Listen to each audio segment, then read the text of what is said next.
Welcome to the HCA Module 1 lecture. Hopefully you've had a chance to take a look at the opening video that kind of describes the course, as well as a little bit about myself. Today we're going to talk a little bit about basic computer hardware networks and HIT. Now, as I mentioned before in the previous video, why we utilize IT in healthcare. And you have to remember that healthcare is a vertical like other verticals, and it has the same or similar business operations that other companies or corporations have, other verticals have. So a hospital, like any other company, will have similar needs with respect to IT, including supporting their business operations. In this specific situation, managing admission and discharge of patients, as well as any charges to their accounts, and of course billing. It also supports, healthcare IT also supports healthcare operations like schedule and reporting for accreditation purposes, provides the ability to allow for clinical documentation by clinicians to report on the patient's condition as it improves or deteriorates. And of course, we hope that it does improve. It also allows for the facilitation of information and patient data between caregivers, as well as between the caregivers and the billing, whoever's paying the bill, whether it be insurance or the federal government, Medicare, Medicaid. It's also utilized for improving patient care and safety through either decision support as well as quality indicators. And of course, it provides a certain amount of security with that protected health information. Now, I hope you had a chance to read chapters 1, 4, 6, and the external resources. Please also watch the video, because this week we have 4 objectives. The first of which is to identify the basic components or elements of a computer system and the infrastructure, and that's going to be covered quite a bit. Now remember, this is not a computer class. However, a basic understanding is required and is provided to you with the reading materials and the video to help understand the healthcare IT subject matter. The next, and that'll be a self-study to a degree, where you're actually going to be reading and doing some of that stuff on your own. Hopefully most of you have a basic understanding of information technology, at least with computers and with networks, and the basic understanding of how things work. Otherwise, I find it very hard for you to actually attend this lecture if you didn't have any idea of how computers work. So they're very ubiquitous in our life, and we utilize them quite heavily. So a lot of this will be pretty basic understanding for many of you. As far as describing the categories of healthcare, as I mentioned before, the business information systems that keep the hospital running, the registration systems or the ADT systems that we may talk about later, scheduling systems, including the master patient index, which has been mentioned before, that allows for some sort of a place or a location for patient information to reside and for it to be tied to, would be that MPI. We also have pharmacy information systems, and again, we talk about the decision support systems with allergies or contraindications, certainly weight-based formulations, the lab information systems, which interact with other systems to allow for transfer of information such as lab results. Imaging is also very big, especially with the picture archival systems. When you go in for an X-ray or an MRI or a CT scan, a lot of those images are then archived so that the picture can be pulled up later by the healthcare professional that's looking at to either treat or to diagnose that specific issue or illness that the patient is presenting with. Electronic health record systems. We'll talk a little bit about EHRs, EMRs, and patient health records, PHRs. And electronic medical records, just to get this out here, is really the electronic medical record for that particular facility. When we're talking about an electronic health record, that is transcends the facility and goes beyond to other facilities, to ambulatory centers, to perhaps to insurance companies. Certainly that whole health information exchange would be in that electronic health record. Now with the patient health record, that's more specific to the patient and stuff that the patient can control and maybe even contribute to from their home, whether it be blood glucose results or BiPAP or CPAP settings. So those are some things that the patient can actually contribute to and has a little bit more control over, rather than the facility which kind of owns that electronic medical record, even though it's the patient's personal information. The clinical decision support systems, we've talked about that already.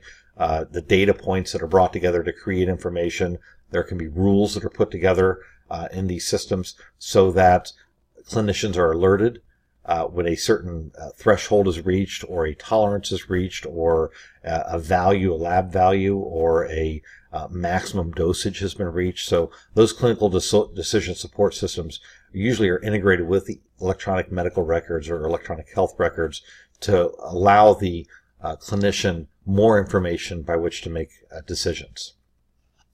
The third objective for this week is to talk about the typical positions within a healthcare information technology department. And there's really 3 levels of personnel in a IT department. It's really in any IT department, but specifically in healthcare IT, we're looking at clerical, professional, and technical personnel. The clerical personnel in a healthcare IT department provide administrative support, scheduling coordination, documentation and reporting requirements, whether it be for magnet status for nursing, or for the Joint Commission, or for any other reporting that they might have to the federal government, to CMS, as well as any privacy and security reporting. Typically, those are handled by, the reporting is actually handled by the administrative assistants.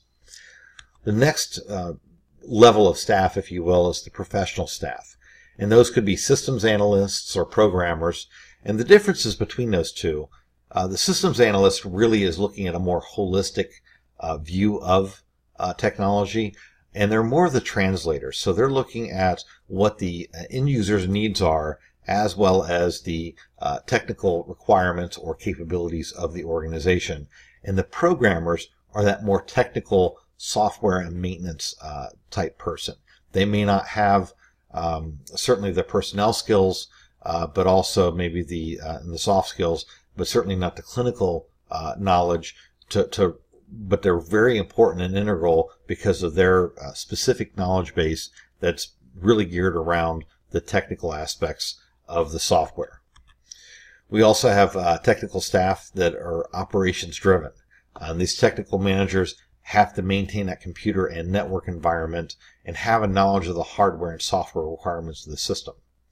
These operations-driven technical staff, the managers, also have to understand the physical responsibilities in a currency of technology to keep abreast of what's going on right now, and of course have those people skills because they're really concerned with the operations. Now keep in mind, like I said before, healthcare is a vertical like any other vertical that's out there. It's an organization like a bank or like any other institution that's out there, and there are operational needs. So these kinds of skills do transcend beyond just healthcare, but having that healthcare knowledge, that background, is really integral in understanding what your specific clients or end users are needing. We go into the IS Operations Supervisor. And those are the ones that really maintain that computer and network environment, and they have to have that knowledge of hardware and software with the responsibilities as well.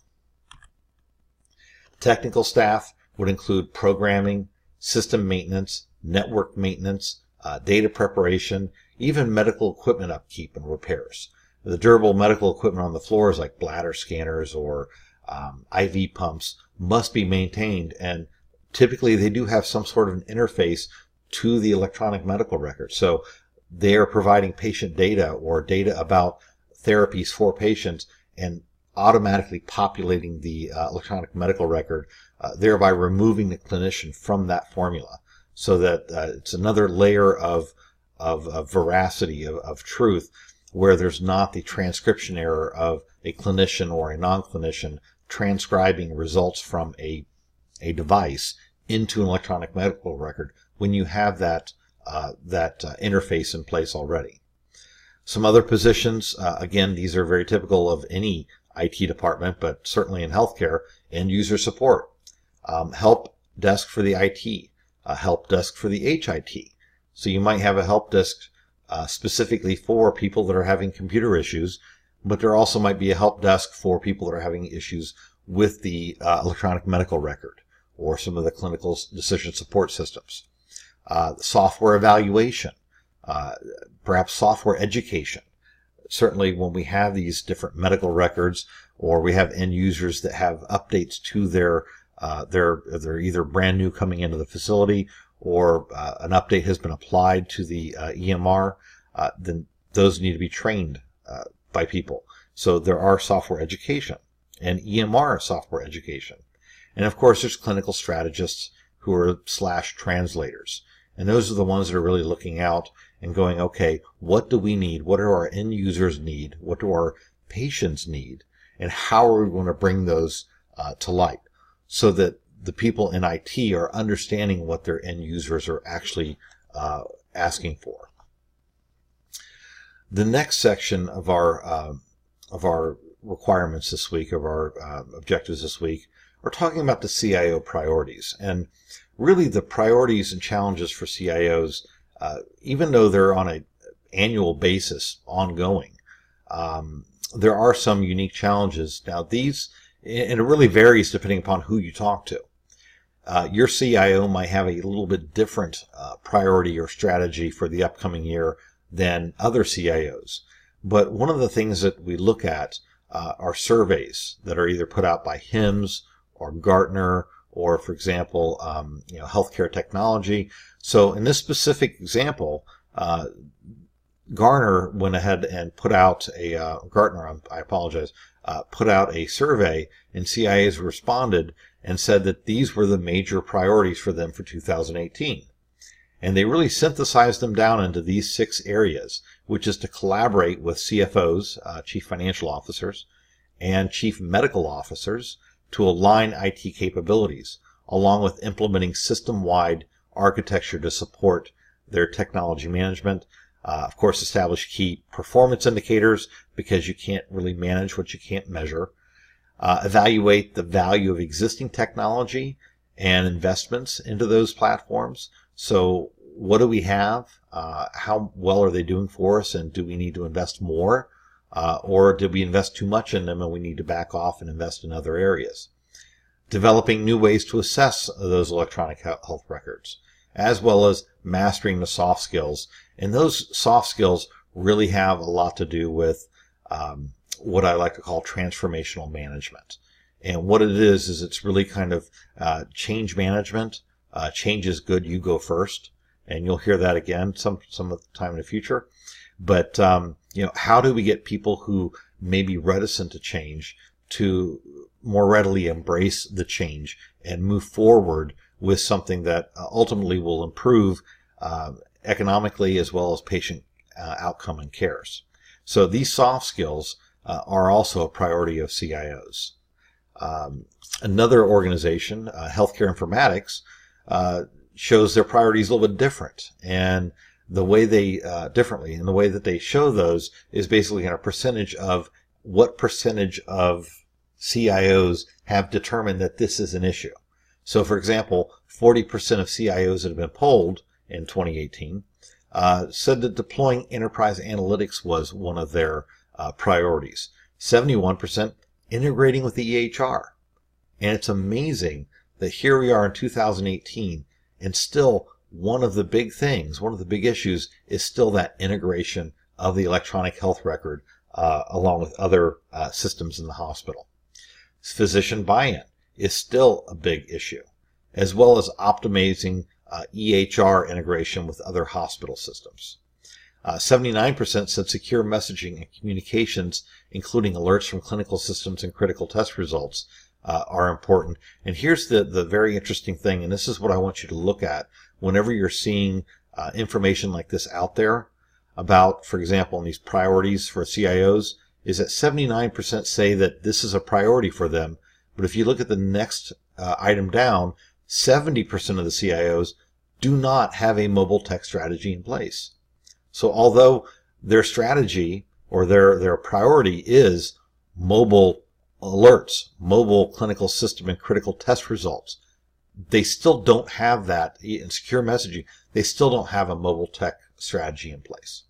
So keep that in mind as we're going through this course, as well as you're going through your healthcare administration academic career, is that a lot of times we have objectives or we have priorities to help hospitals, to help healthcare, to help clinicians, to help our patients, and yet we haven't implemented those things yet. Even if it's a priority, there's still a lot of work to do.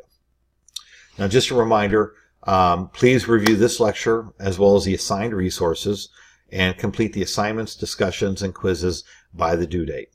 I trust that this was a brief enough lecture for you. Again, go back and look at computer systems and network. That'll also be on the quiz. And thank you very much for listening.